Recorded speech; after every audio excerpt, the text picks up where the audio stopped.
So almost everyone in CX knows this little secret, that humans make almost 80% of the decisions we make based purely on emotion. But how many of you really know how this works?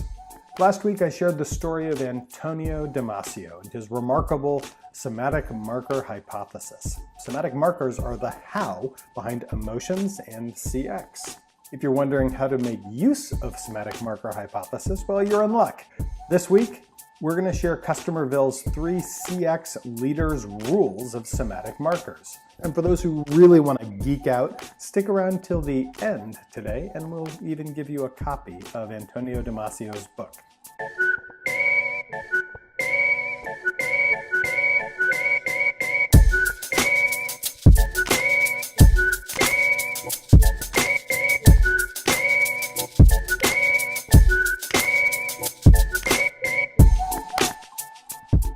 Welcome back to 40 Billion Reasons. I'm Max Israel. So last week we showed you the mind-blowing concept of somatic marker hypothesis. This week we bring you our CX leaders' 3 rules for somatic markers. And if you missed that on your LinkedIn feed last week, you can always go back to customerville.com/vlog and check it out. So first of all, what are these 3 CX rules? Well, Customerville is known for our family of design-driven VOC products. And these are rules we've developed over the last several years for helping our clients stay on the right side of this powerful emotion-driven decision-making process when they get feedback from their customers. Rule number 1, your body has always remembered before you're aware that it's remembered. Last week, we showed you just how incredibly sensitive our brains are at spotting trends and then guiding our decisions concerning those trends by preemptively nudging us one way or another through an instant emotional reaction. In one study we showed you, participants were asked to simulate gambling by drawing cards from 4 decks of cards and placing bets on them. Some of those decks were very, very lightly weighted to be losers. I don't know about you, but what blew my mind was that participants in this study had a measurable stress response reaction when their hand just hovered over a losing deck after even just 10 seconds. So even before they were aware that they were figuring out which deck was a losing deck, they were doing it, forming an opinion, and starting to lay the groundwork for their future decisions.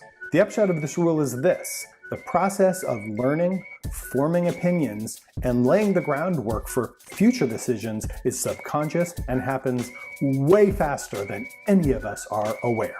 Putting this in practice, what does that mean? It means get in front of things fast. When you see anything happening that's undesirable in your customer experience, you have a lot less time to deal with that than maybe you thought you did before it starts affecting how people think of you and the decisions that they make in the future.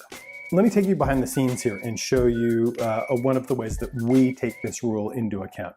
This is a CX survey that we are fielding for a major luxury hotel group. And this is a collaborative project with our friends at Clarabridge. And listen, Customerville uses a variety of text analytics engines in our products, but Clarabridge really does make the best one that there is. So when I show you this, you'll see why we're collaborating with them on this.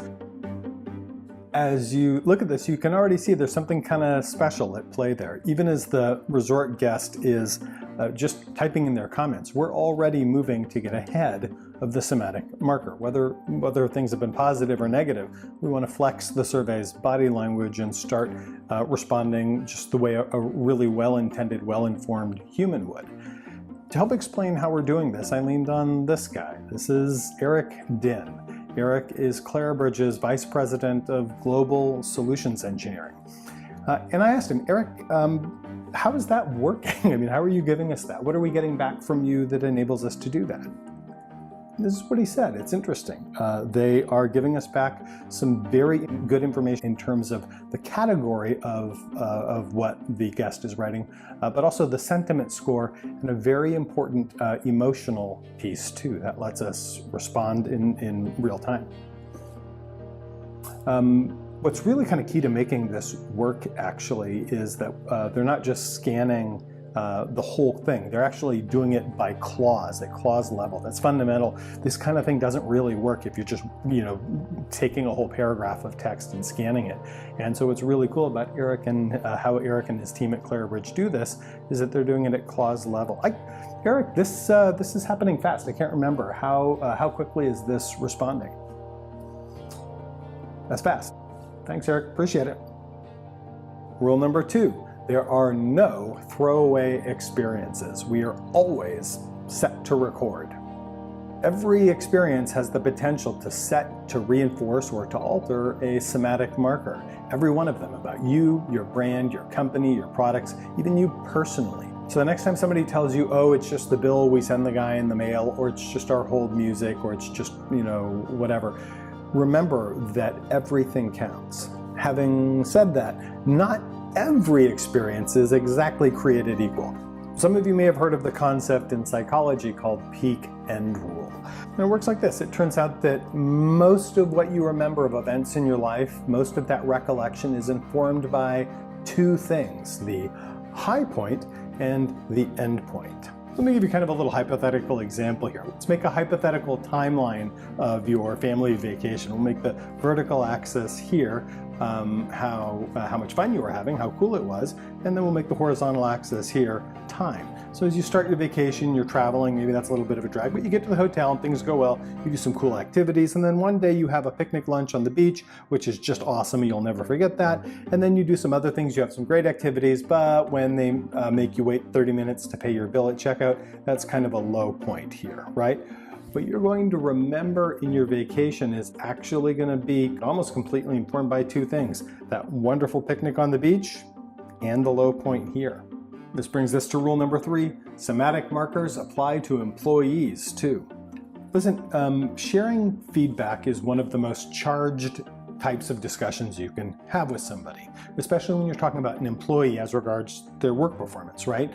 Whether you know it or not, you are placing or shaping a somatic marker that will guide their emotions when they think about their employment relationship with you. I want to put a couple of things on your radar. First, if you haven't already read it, you should. Sam Stern from Forrester published a report just the other day on trends in CX, and one trend he called out was that he thought 2019 is going to be the year where employee experience, EX, moves to center stage. Sam is absolutely right. And from our point of view, this is really what we're talking about here. We are all awash in CX data, but how you give that to your employees says a lot about whether or not you're going to increase churn or whether you're going to increase their devotion, their dedication, their commitment to being more involved employees, more committed employees who provide better service. I'd also point out that Josh Burson, who is an analyst who covers employment and leadership, points out that the cost of hiring and training employees is very high. It can be from 1.5 to 2 times their annual salary. That is a lot of money.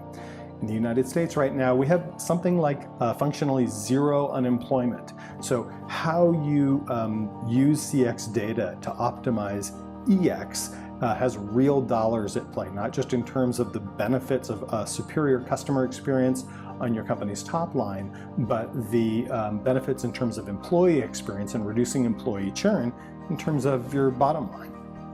All right, I'm going to leave you with a book recommendation. Actually, it's a book offer. Here are 2 books you absolutely should have on your bookshelf if you are in CX. One is Antonio Damasio's Descartes' Error. It is the story of somatic markers, and you will absolutely love it. And the other is our book, Design-Driven Feedback, which includes a chapter on somatic marker hypothesis and its application in CX. And so I'll make you a trade.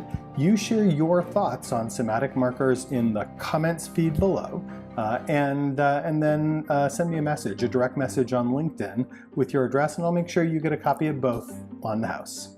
All right, guys, I hope you liked somatic markers. If you did, stick around for next week. We're going to cover something very, very controversial, maybe the most controversial subject in CX, CX fatigue. What is the real reason that we are losing our customers and our employees in the quest for great CX? I think you're really going to like it. All right, guys, we'll see you next week. Bye-bye.